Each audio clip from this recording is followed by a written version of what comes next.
Jualan dulu atau riset dulu? Ini nih pertanyaan yang kayaknya selalu menghantui setiap pengusaha, ya kan? Mau yang baru mulai, mau yang udah jalan lama, pasti pernah galau soal ini.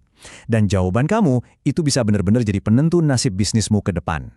Ini bukan sekedar pilihan biasa loh, ini tuh dilema strategis. Salah satu jalan bisa bawa kamu ke puncak, tapi jalan yang satunya lagi, ya bisa bikin kamu terjerumus ke jurang kegagalan.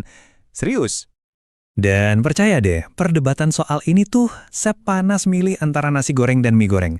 Masing-masing kubu punya fans fanatik yang siap mati-matian bela argumennya. Yuk kita bedah bareng-bareng kedua sisinya. Jadi, pada dasarnya ada dua jalan super ekstrim yang bisa kamu ambil. Keduanya kelihatannya punya pesona masing-masing, tapi dua-duanya juga punya resiko yang ngumpet di baliknya. Oke, di satu sisi ada tim riset dulu. Coba bayangin deh, pengusaha yang super hati-hati, yang ngabisin waktu 6 bulan cuma buat bikin survei sempurna sebelum nulis satu baris kode pun. Mereka ini mainnya aman, tapi ya gitu, bisa jadi lambat banget dan boros. Nah, di sisi lain, ada tim jualan dulu.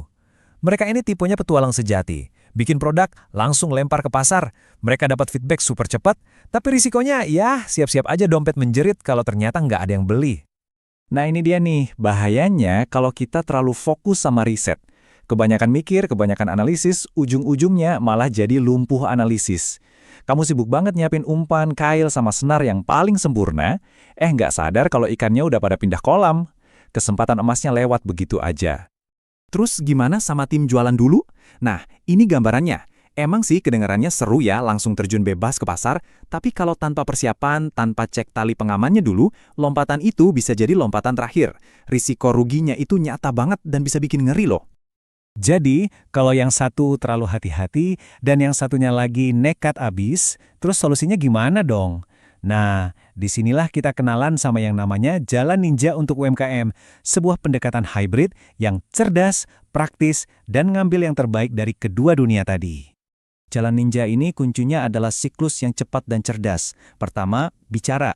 Ngobrol sama 10-20 orang calon pelanggan buat benar-benar paham masalah mereka, bukan asumsi kita. Terus, uji coba. Jual aja 1 atau 2 varian produk. Udah, itu aja dulu, jangan langsung bikin 10. Sambil jualan, amati datanya. Mana yang paling laku, bukan mana yang paling kita suka. Nah, yang paling penting, dengarkan semua masukan, terutama kritik yang pedas. Justru disitulah harta karunnya. Terakhir, langsung eksekusi perbaikan dan ulangi lagi siklusnya. Ingat, ini bukan soal sempurna di awal, tapi soal kemajuan terus-menerus. Oke, sekarang kita masuk ke bagian yang seru. Kita bakal bongkar alasan-alasan klasik yang sering banget dipakai pengusaha buat menghindar dari riset. Kita patahkan satu persatu ya.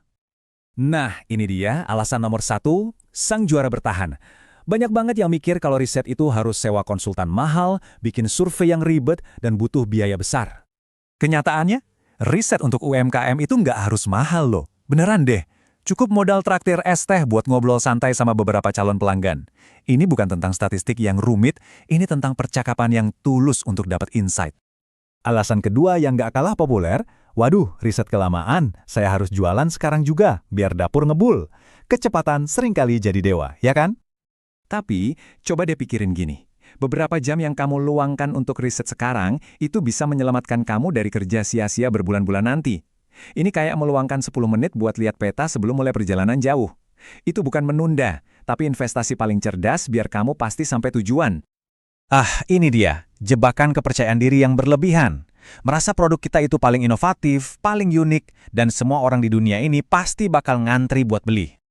Ini mungkin pil pahit yang harus ditelannya, tapi tanpa validasi dari pasar, keunikan produkmu bisa jadi nggak relevan sama sekali. Unik yang nggak menyelesaikan masalah orang lain, seringkali artinya ya cuma satu, nggak ada yang butuh. Oke, dari semua perdebatan dan bongkar-bongkar alasan tadi, sebenarnya ada satu pelajaran paling fundamental yang jadi intinya. Jadi poin krusialnya itu ini. Pasar itu nggak beli presentasi PowerPoint yang keren atau proposal bisnis setebal bantal. Pasar itu membeli produk nyata yang bisa mereka pegang, mereka rasakan, dan mereka pakai. Mereka membeli bukti, bukan sekedar konsep. Pada akhirnya, di dunia bisnis yang serba cepat ini, pemenangnya itu bukan orang yang IQ-nya paling tinggi atau yang rencananya paling detail. Pemenangnya adalah mereka yang paling cepat dalam siklus ini. Mencoba, belajar dari data di lapangan, dan bangkit lagi dari setiap kesalahan dengan lebih kuat. Kuncinya adalah kelincahan. Nah, setelah semua obrolan kita, sekarang bolanya ada di tangan kamu. Pertanyaannya bukan lagi jualan atau riset, tapi tentang aksi nyata. Jadi, langkah kecil apa, sekecil apapun itu, yang bakal kamu ambil hari ini untuk menguji idemu di dunia nyata.